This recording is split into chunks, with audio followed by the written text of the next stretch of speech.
Hello, it's Graham Wallace here again. Just bringing you this little video again as another helpful tip maybe to somebody. What we're going to talk about today is your thermostatic radiator valve, or TRV for short.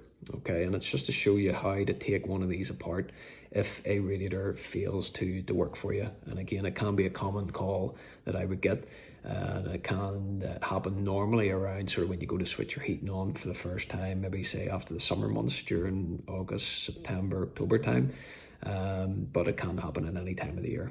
Okay, so to take one of these apart, you'll find them in the vertical position like so, or possibly in the horizontal position. There's no right or wrong way of doing this. Some recommend that you put them on horizontal because it works better, and then other plumbers prefer putting them on vertically because it looks better. Okay, so but to take one of these apart, which is very simple. It's the actual head itself comes off, which is this here. So what you need to do is unscrew that. Now these can be tightened on with a set of grips, and you won't be able to take them off with your hands. So you'll need maybe something like this set of grips to take it off.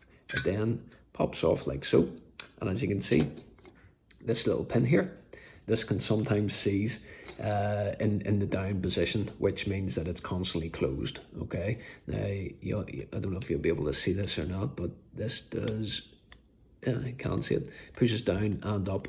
As you turn that on and off, that pin will go down and up. But what can sometimes happen is that pin can seize in the closed position, and what you need is a pair of pliers or a set of grips like this to grab onto it and push it in and out, or trying to pull it out.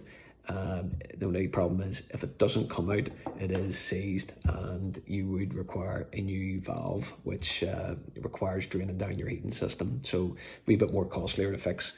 The other hand is the valve itself, or the head, sorry, itself. Inside here in the middle there is a black knob which pushes in and out onto the actual pin itself. So at the minute, as you can see, it's in the fully open position, and if I go to close it here, you might be able to see that the black knob coming out. So there's it fully out, which means that would then shut that down. Okay, now this can stay in that position, so it doesn't matter if you go to open it fully.